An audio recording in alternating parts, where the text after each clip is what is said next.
শিরোনাম: টুনটুনি আর বুদ্ধিমান কাক। এক ছিল টুনটুনি, ছোট্ট একটা পাখি। সে থাকত এক আম গাছে। সে খুব মজার আর চালাক ছিল। একদিন সে দেখতে পেল গাছের নিচে একটা মাটির হাড়ি, আর তার ভেতরে আছে সুস্বাদু মোয়া। টুনটুনি ভাবল, এই মোয়াগুলো যদি আমি খেতে পারতাম। কিন্তু হাড়িটার উপরে বসেছিল এক বড় কালো কাক।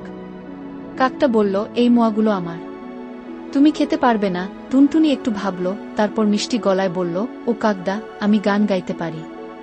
আপনি শুনবেন? কাক খুশি হয়ে বলল, গাও তো শুনি। টুনটুনি গান গাইতে গাইতে বলল, মিঠে মোয়া হাড়িতে, কাক বসে ডালে, টুনটুনি চালাক পাখি, খাবো মোয়া চালে।